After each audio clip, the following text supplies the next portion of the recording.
Imagine when you share your darkest hours, they become someone else's light.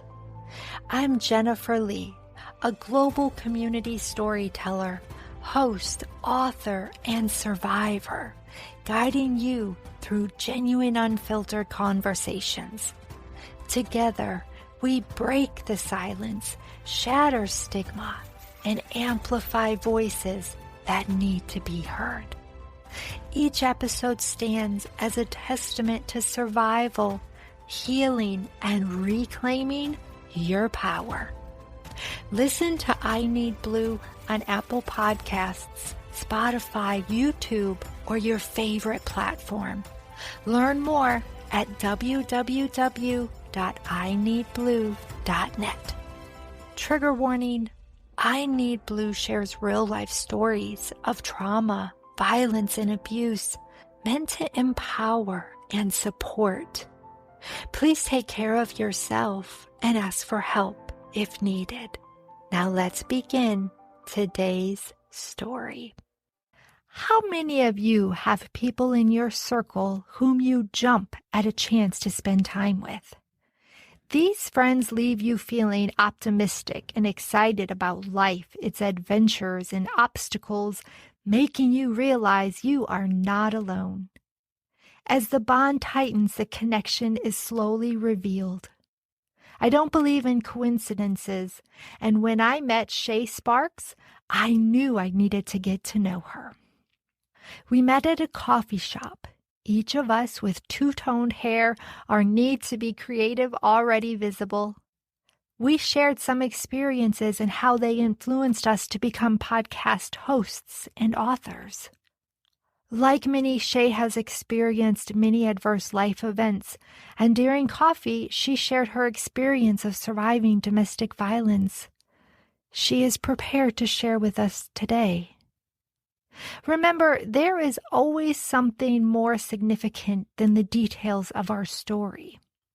The challenges overcome are where the real strength is discovered. She and I often discuss our comfort zones and how challenging them leads to growth. We can't wait to share that message with you today. Sha Sparks is the CEO of Sparks of Fire International. She is a certified fearless living coach and a fearless communicator. She is an author, speaker, and host of the Power of Investing in People podcast. Sha is my friend. We each grabbed a cup of coffee and look forward to sharing with you today. Speaking of sharing, we encourage you to share this podcast with one person. There is healing in sharing. Sha, my friend, welcome to the I Need Blue podcast. Well, thank you for having me. I am truly honored, and I love when we get together and share coffee or stories or, just laugh because, we do that. Absolutely, we do. We just took a little road trip over to the other side of the state for a podcast meeting, and we absolutely loved that. The energy is just strong and fun when podcasters get together. No matter what topic we talk about, there's this understanding of honoring free speech and people's opinions and learning from each other. So that was great. Yeah, it was. Okay, so as I noted in the introduction, one of the first conversations you and I had with each other is we are both survivors of domestic violence. That is the first story that I share in my book, Why I Survived. Today, we wanted to talk a little bit about your situation because domestic violence happens way too often.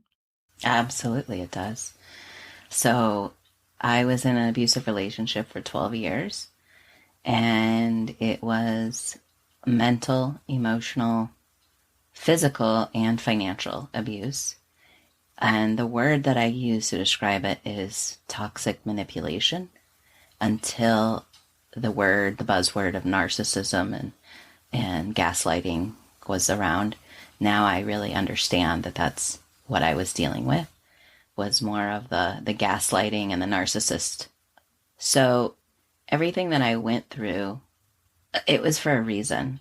And I'll share what that reason in a little bit. And if you want me to go into more detail of the relationship, I can. Yeah, that would be great. Sharing the lived experience is important if you're comfortable. Of course.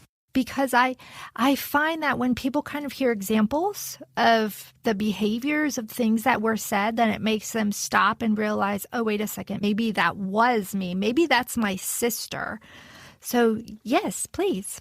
So we were together, and about year 4, I believe.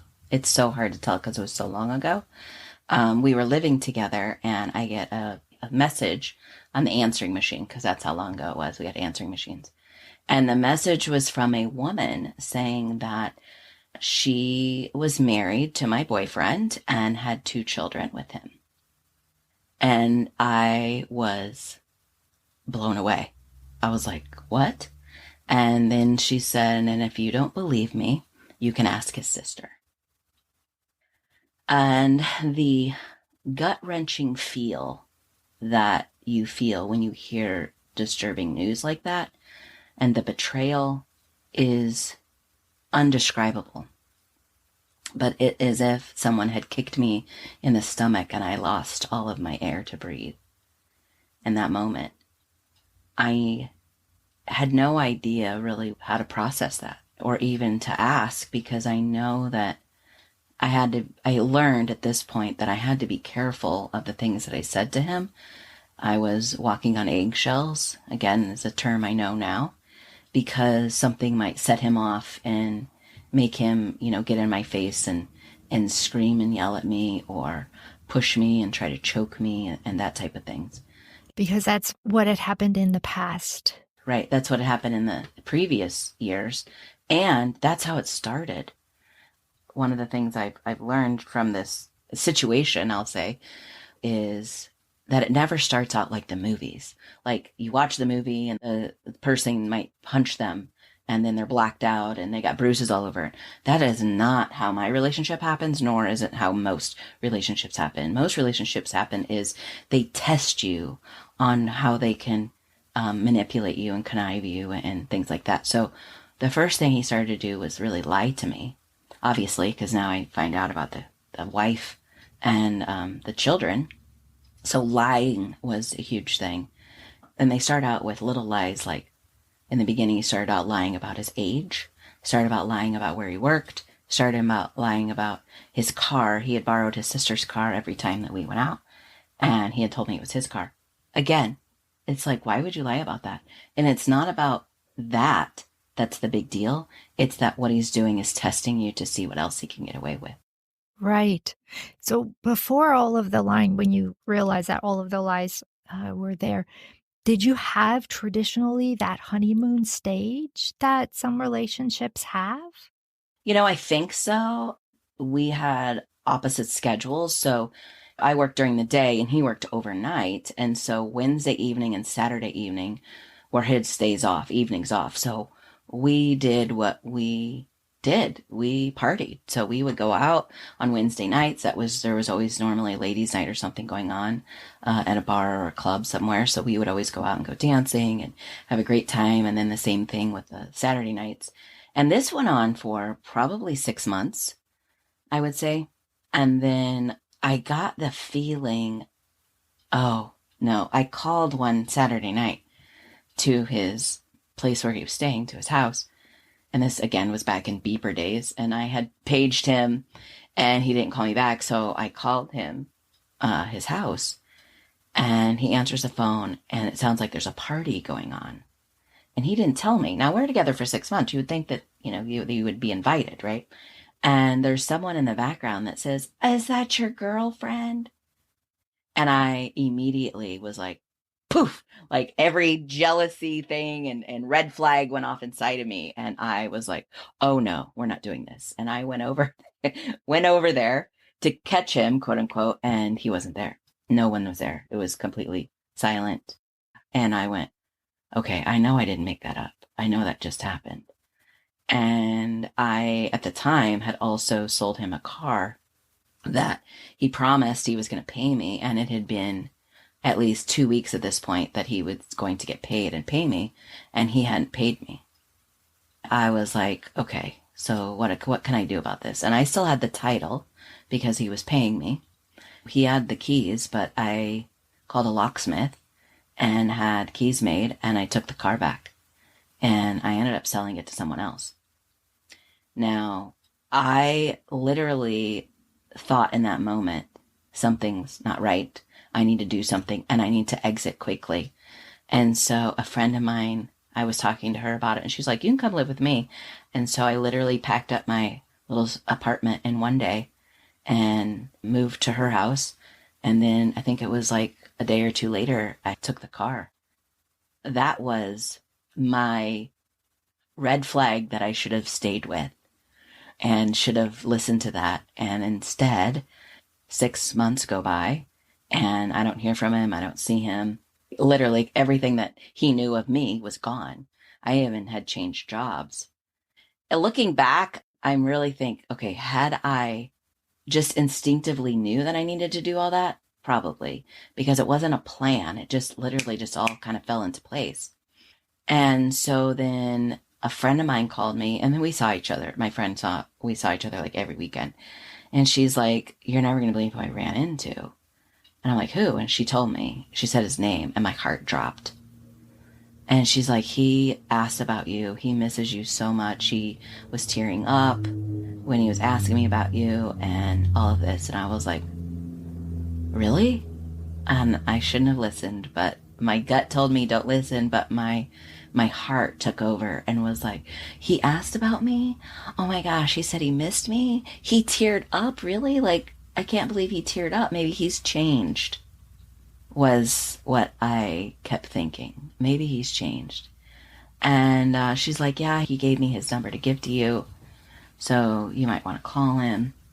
And it took me a few weeks, and I finally called him, and we talked. And he was all of a sudden that really sweet guy that I fell in love with in the beginning. Was, he was kind, he was soft-spoken, he was sweet, he was nice and complimentary, and, I miss you so much, I love you, and I didn't tell you enough, I didn't do all the things, and admit, transparency, vulnerable, he admitted all the things he did wrong, I'll do better. And I was like, wow, yes, this is what I wanted. This is what I was waiting for. I didn't actually think it was going to happen, but I guess it happened. So here we are.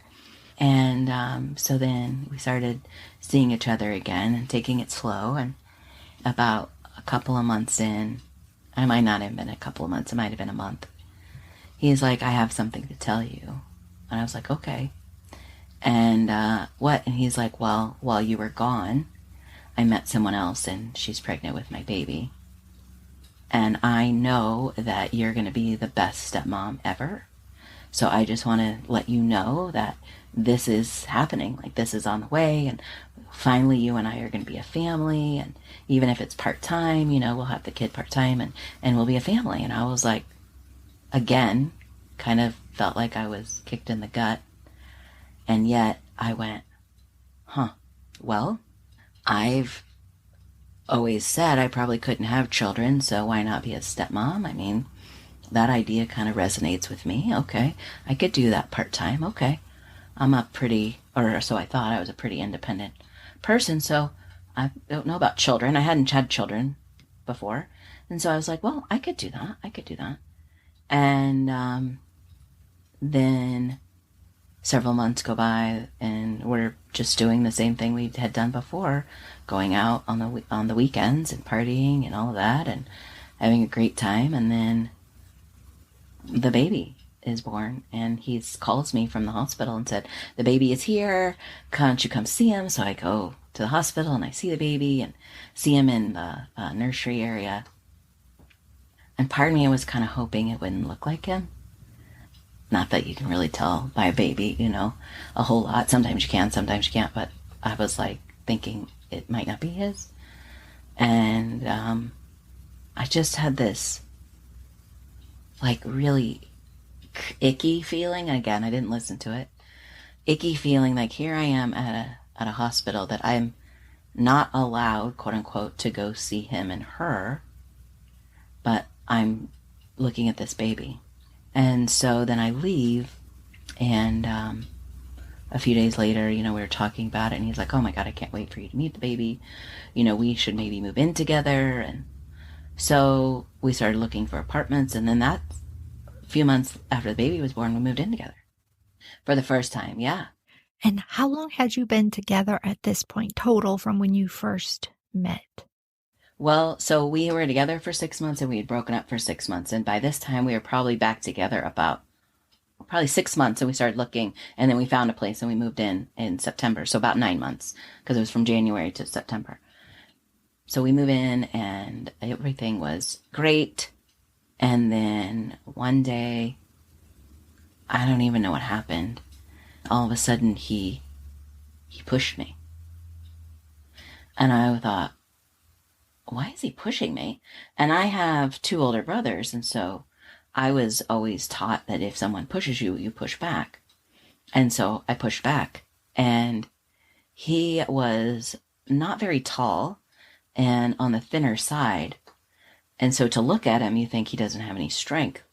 But when adrenaline kicks in, he has the strength of 10 people. And so it was as if I was poking a bear every time I would fight back. And it would kick off that adrenaline.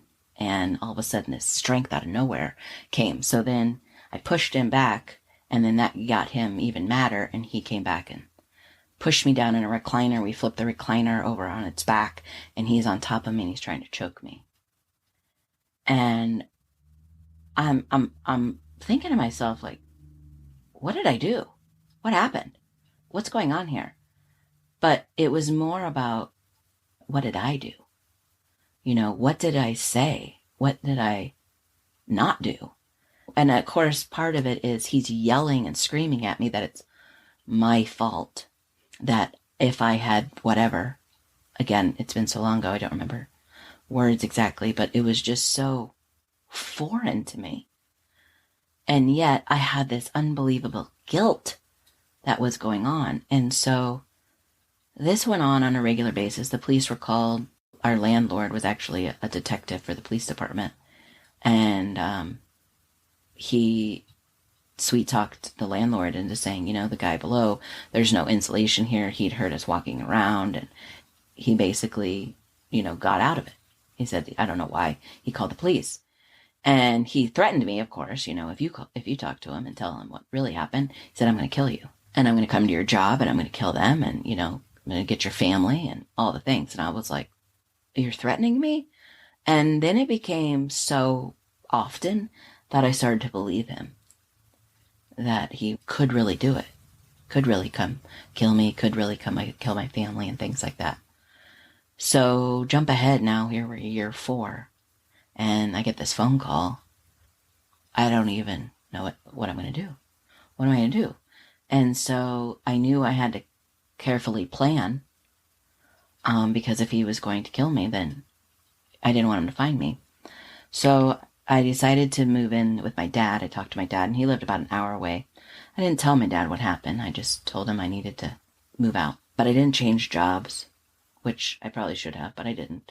So I move out one day while he's at work, and the next day he calls me probably 100 times. And the next day, I think it was over the weekend. And so on Tuesday, because I work Tuesday through Saturday, on Tuesday, he shows up at my work. And at this time, he's working days, so he shows up at my work. And he's like, comes to my work, and he's like, I need to talk to you. And I'm like, I'm busy. Why are you here? And I was kind of a manager of a salon at the time in a mall. And he's like, well, it's mall property. I can be here, blah, blah, blah.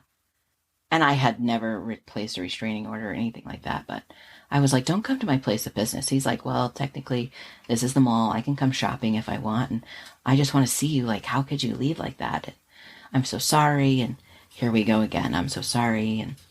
And I said, well, you are married. And he said, oh, that's such a mistake. That's not what it looks like. I only got married because of my son, to see him and things like that. I'm not with her. I'm with you. And I said, and she tells me that you have another kid. And he's like, oh, she's lying. She's just trying to break us up. All the lies that you can imagine. that you really have no idea which is true or not, right? After months, and I mean months, probably 3 or 4 months of him randomly showing up at work, telling me this, I caved and I was like, okay, let's get back together. But we're never living together. We're not living together until you figure this out. And so we lived separately for the rest of our relationship. And it got to the point where he had a job, he didn't have a job, he begged me for money, he said he'd pay me back, he never did, things like that. He was an alcoholic, I realized, because at one point during the first 4 years, he had one of our nights out drinking, we came home and he said to me, you do really stupid things when you drink. And now, of course, look, hindsight is always 20/20. I realize, oh, he's talking about himself. He's the one who does stupid things when he drinks. Got it. But I was thinking, oh my God, do I? So that morning, I decided that I would quit drinking because I realized that someone had to be sober. And so I never drank again. And coming from a teenage alcoholic, that was a big deal. So now here we are, we're living separately. And for the next, I couldn't tell you, many years, there were times where he would choke me, I would choke him back. I never called the police. There were times where he would have his arms around my throat and I would have my hand in his mouth, ripping of his creases of his mouth open. He had his thumbs in my eyes. I had my thumbs in his eyes. While he's on top of me, I was just trying to do anything to get back at him. If he was going to hurt me, I was going to hurt him. Then the makeup of I love you so much, blah, blah, blah, blah. And then the flip side might be 24 hours, might be an hour later, might be 3 months later. It was never consistent like a woman having her menstrual cycle. It wasn't like once a month type thing. I literally could never have found a pattern in what would trigger him. And then he one day held a gun to my head. And I just said, pull the trigger. I don't want this anymore. Pull the trigger. I'm done. I was dead serious. And he chickened out. He didn't pull the trigger. And thank God he didn't pull the trigger. Thank God he chickened out. And yet that's when I knew that when I would hurt him back, there was a point where my conscious kid had kicked in and said, I don't want to hurt him anymore. And I don't necessarily know if his conscious kicked in a longer time later, or if he didn't have that consciousness about himself. I don't know. And then it got to the point where every day after work, it was the same routine. Like, he wanted beer and cigarettes, and I would get them, go to his house. And for the first hour, he would cuss me out and accuse me of cheating with every male client that came into the salon. And I used to just sit there and cry. I felt horrible. And then something inside me clicked one day and I was like, you know what? F you. You're right. I am sleeping with everybody that comes in the salon. Yep, sure am. Yeah. And we're all surrounded by windows. So you can only imagine the people that come watch. Yeah, it's pretty cool.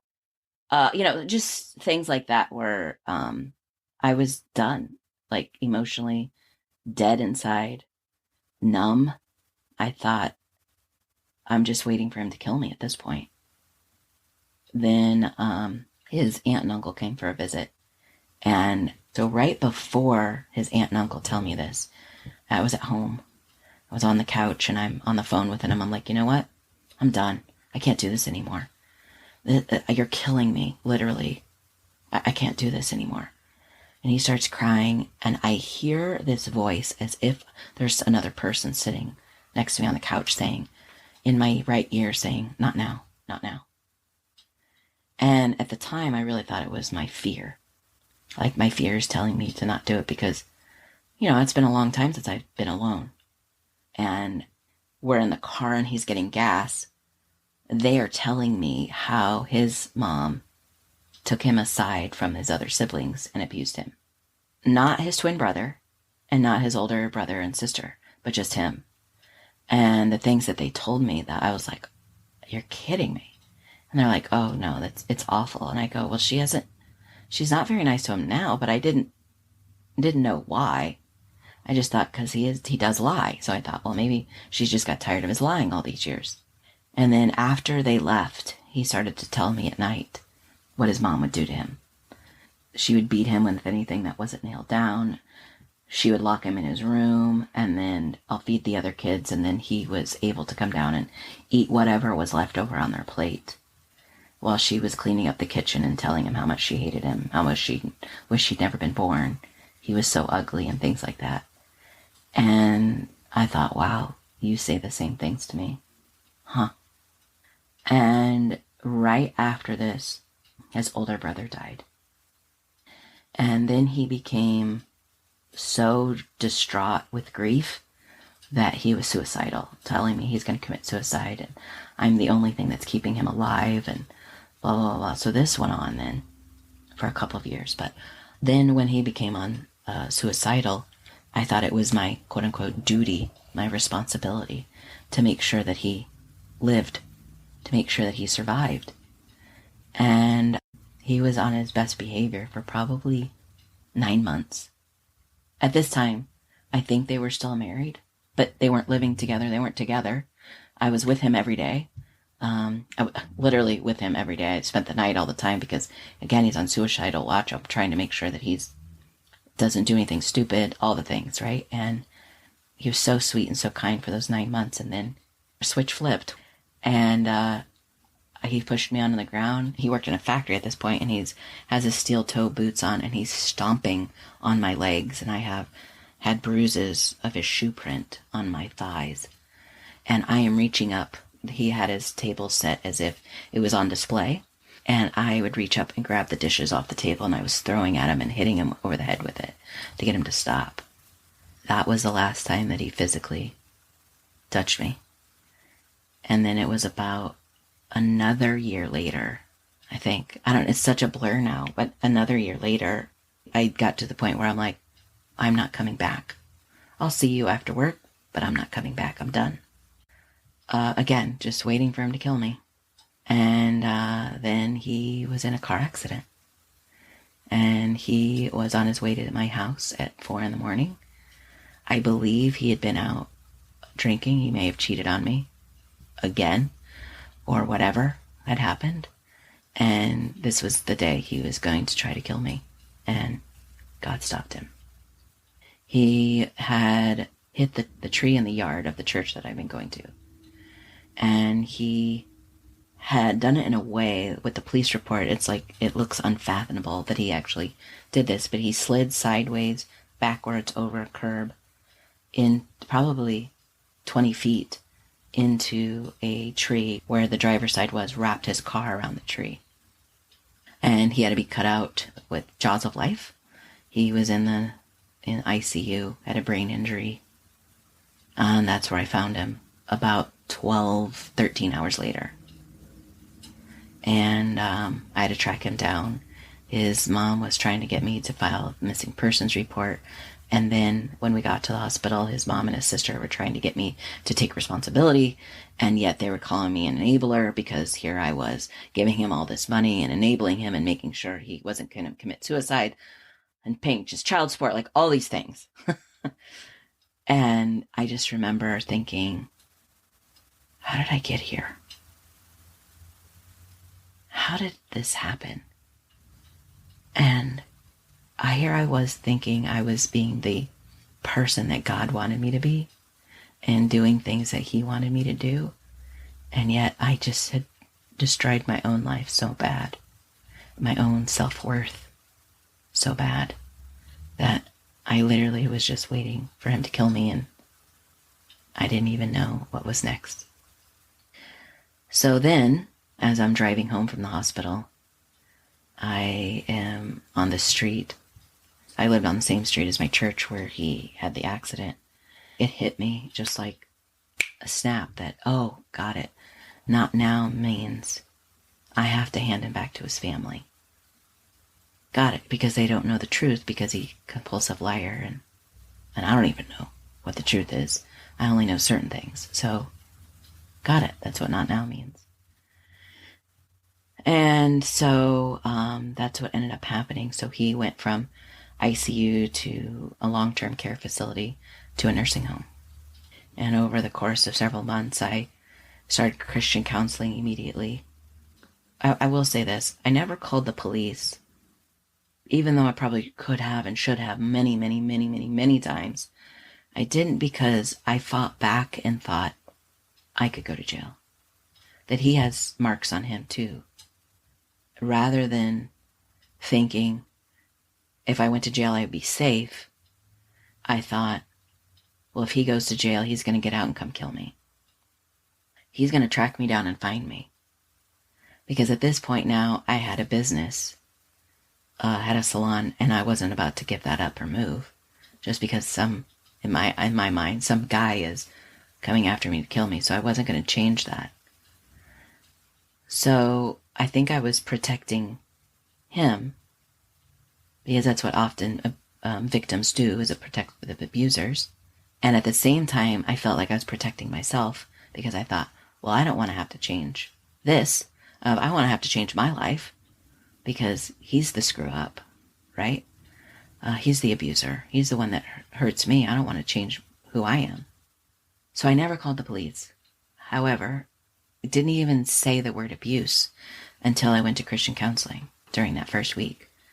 And I told the counselor, I said, he's choked me and held a gun to my head and pushed me and scratched me and everything but punched me.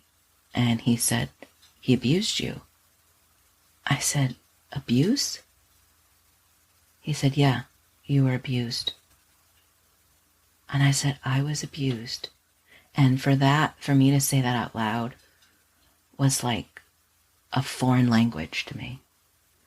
I think I had grown up with the expectation that being the only girl, you were treated like one of the boys, and that you grow a tough skin and you grow tough and you just be independent and tough and you're never a victim of anything. Because some things happened to me in childhood that, was never taken seriously. One of my brother's friends attempted to rape me. And when I tell my mom this, she's like, oh, you had your first kiss.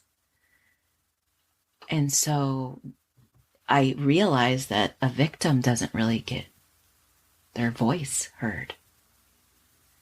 Doesn't really get to be a victim.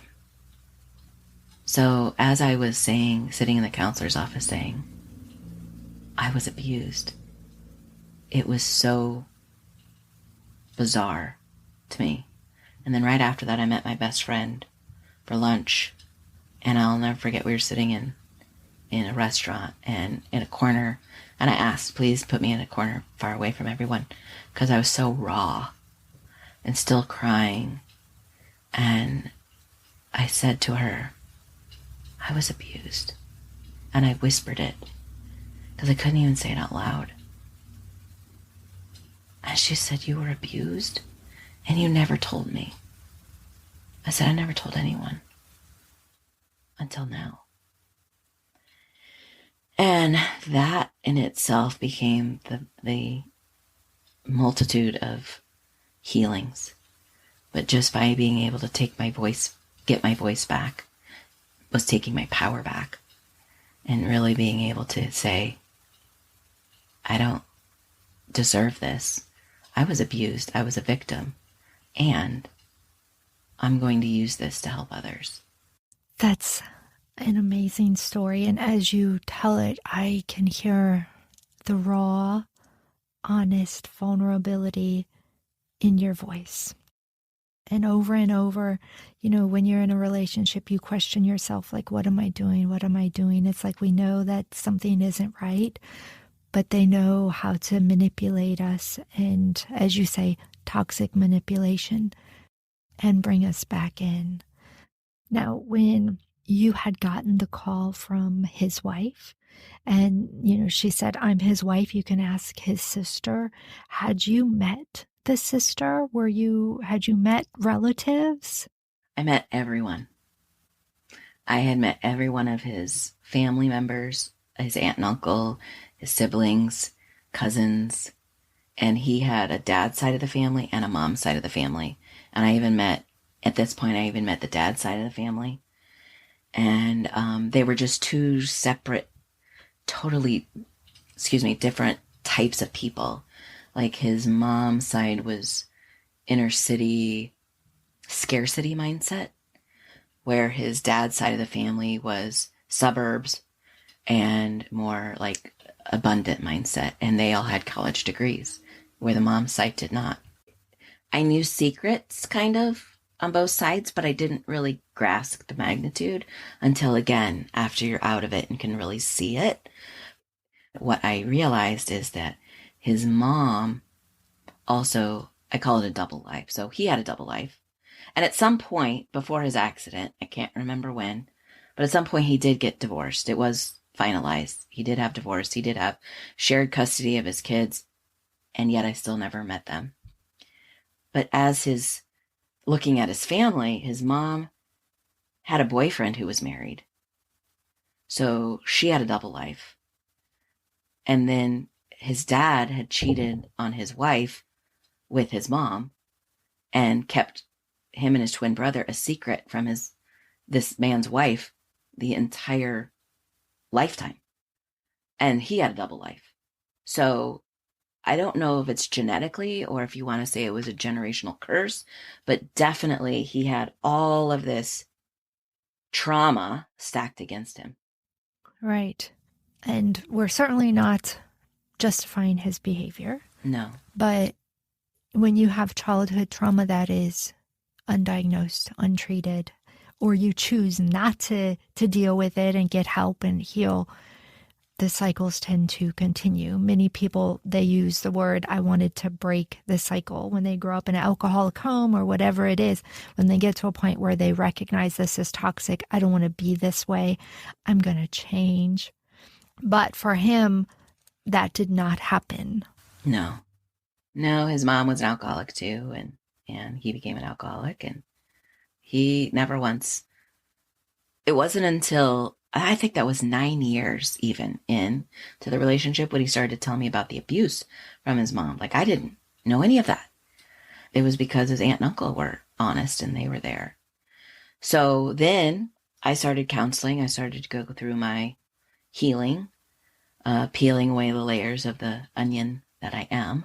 His sister was still trying to get me to get legal guardianship of him. And I was like, absolutely not. I've been trying to break him up with him for years. So I'm handing him back to you.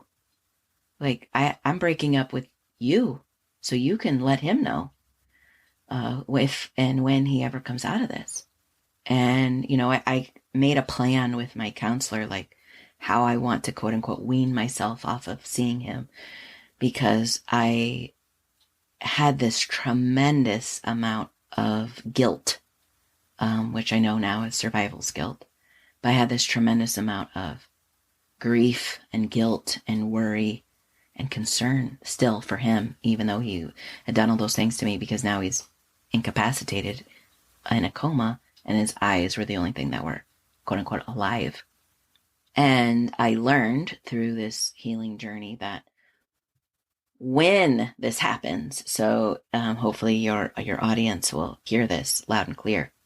When typical dynamics change in a relationship, meaning there is a man and a woman typically.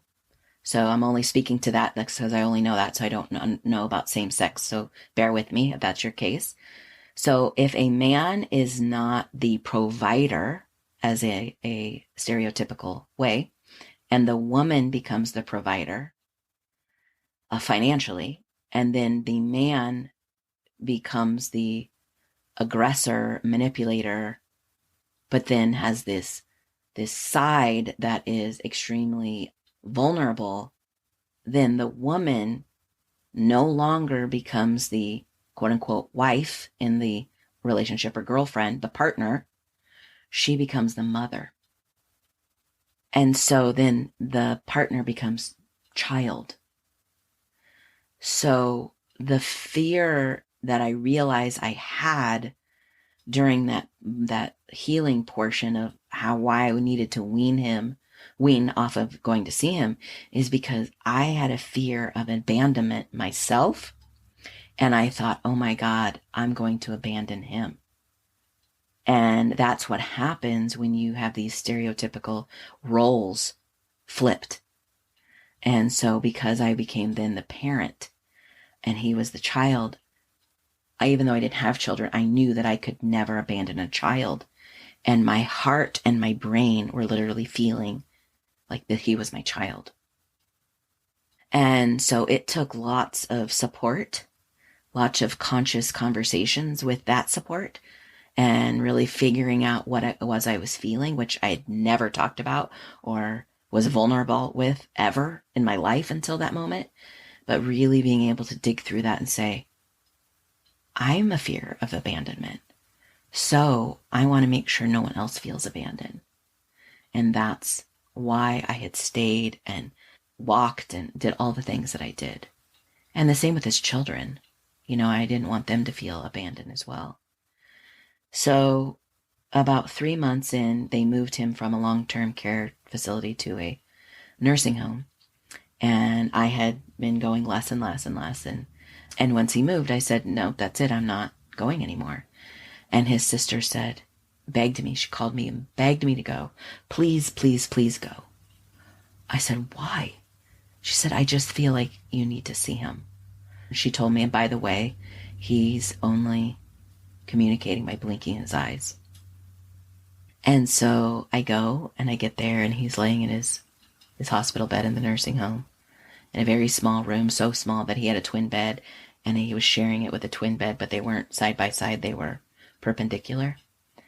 There was no one else in there. It was just him. And the TV was on to Cops. I'll never forget, because he loved that TV show. I don't know why. He should have been arrested, but he left that TV show. Maybe he was learning something, how to get out of it. I don't know. Anyway, that was on and he was snoring. So I thought, okay, he's asleep. And so I just stood there for a minute and watched the Cops, thinking about, what do I do? How long do I stay? Do I leave a note? Why do I leave a note? I'm done. Like, this is all the things I have to process. What am I feeling? Am I grieving? Am I relief? Like, what is this? And all of a sudden the snoring stopped and I looked over and he was just staring at me. His eyes open, wide open. And if you've ever heard that, people sometimes gone before they're actually dead, he was gone. The life wasn't in his eyes anymore. And so I said, can you hear me? Blink your eyes. And he blinked his eyes a whole lot. And I said, do you know who I am? And he didn't blink his eyes. And I repeated the questions, got the same results. And I said, goodbye. And I turned and walked out. And of course I'm crying. And as I opened the nursing home doors, the sun was shining on my face. And all of a sudden I felt this eerie feeling of relief and grief at the same time. And knew that I was making the best decision for me. And he was in a nursing home for 13 years in a wheelchair, and he just passed away last year. Yeah. As you share the story today, how do you feel? What emotions go through you? And this ended how many years ago? 2009. So 14 years ago. 14 years ago. Yeah. So 14 years later, as you share this story, what do you feel? What is going through your mind? It's interesting because I started to use that term like I was abused. And I would always feel a little bit of vulnerability, but a little bit of embarrassment. And then there were people who would give me some backlash about it. And I had to defend why I stayed, because I got well, you're smarter than that. You're too pretty to be abused. Like, why did you stay in that relationship? So what I feel today when I talk about it It's like a movie that I had watched once that I'm recalling. That's how I feel, that I'm recalling the details of a movie. It's so completely removed from me that I don't have any emotions in it. I don't have any feelings in it. There are times when I'm talking about it, I get a thought of, oh, right, I had a completely different life many years ago. Or I was such a different person back then. I'm not who I am now. Like, it just blows me away sometimes that, like, wow, how far I've come, how far I've healed is what I feel, and that's what I think. Nothing about him. In fact, when I got a text that he had passed away this last summer, and sharing it with my brother, who knows all the story. His first reaction was, "How do you feel?" And I said, "I don't feel anything."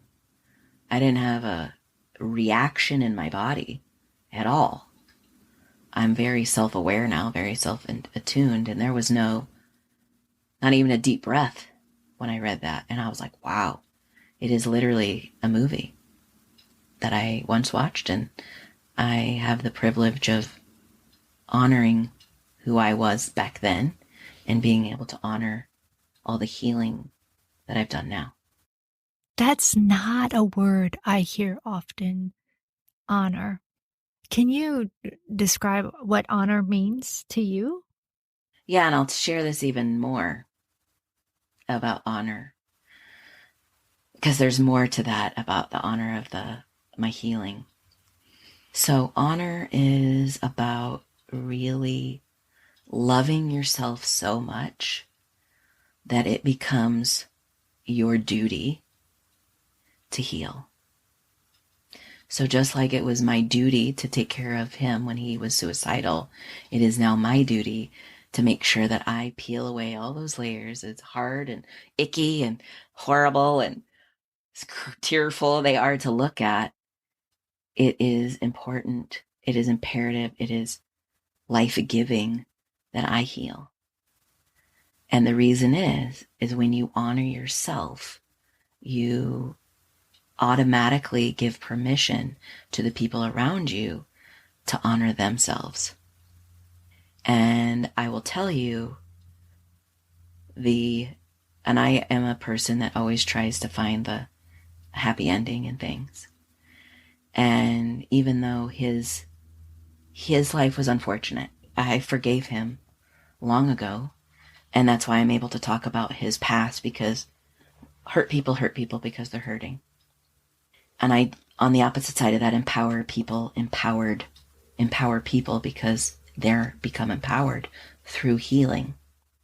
And over my journey process, I remained friends and cordial with the dad's side of the family.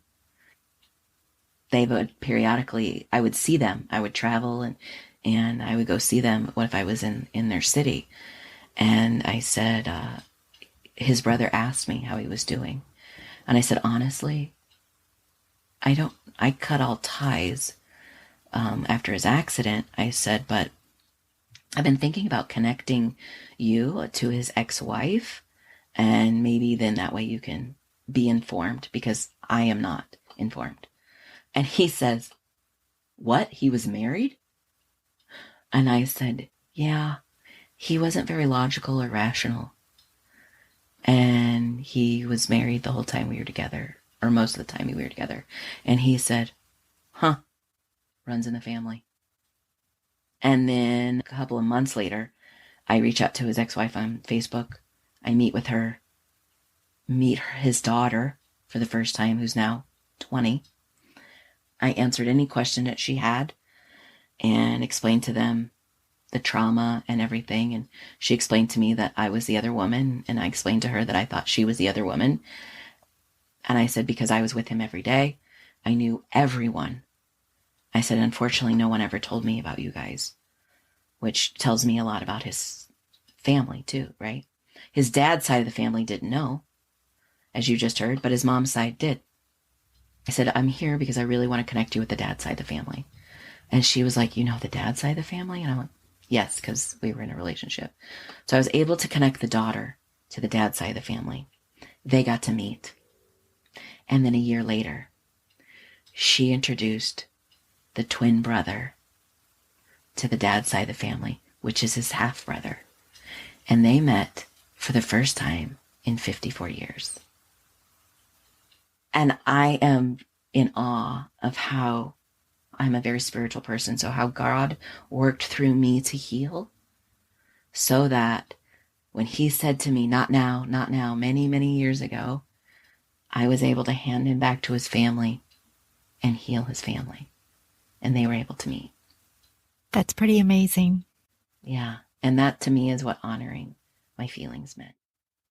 And now, the other part of honoring your feelings and empowering others is you have a podcast and you've written some books. Can you share some information on that with us? Absolutely. So the first book I wrote was called How to Get Your Voice Back. And it was really 6 steps that God gave me to journal through during my healing process. And even before, actually, he started some of this work many years before. So he was laying the groundwork of things that I would really need to focus on during my healing process. And so that's my first book, How to Get Your Voice Back. And then my podcast is The Power of Investing in People. And it is really how business and military leaders have hit some sort of obstacle, like all of your guests have, myself, my own story, we've hit an obstacle. And then that propels us in a different trajectory where then our business can actually starts thriving differently rather than what it was before. And that's what happened to me. I started to go through this healing journey because of this relationship that I was in and started to become a coach. And I started to help other women get their voice back who had been through abusive relationships. And now I'm helping men who have also been abused, which we don't talk about as a society, to help them get their voice back and being able to rebuild their self-worth as well. And can you share a website of where they can find your information? Absolutely. You can go to shasparks.com. That's ShaSparks.com. And you can reach out to me there, or you can reach me on all my social media, which is other links are on that as well. Thank you so much for sharing. And I want to end this by saying I appreciate your courage to come forward and share your story. And the moment when you realized you were abused and you had to say that word out loud, sharing that part of your story is going to have such an impact on men and women who are listening and going through a similar situation. So I really appreciate you being my guest today. Well, thank you for providing this amazing platform and for writing your book and for being you and being my friend. So thank you. Absolutely. Being your friend is easy, I have to say. It's easy. Anyway, Shay, thank you for being my guest on the I Need Blue podcast. This is Jen Lee. Thank you for listening. You can find all of my episodes on Apple Podcasts, Spotify, as well as my website, www.ineedblue.net. And remember, you are stronger than you think. Have a good day.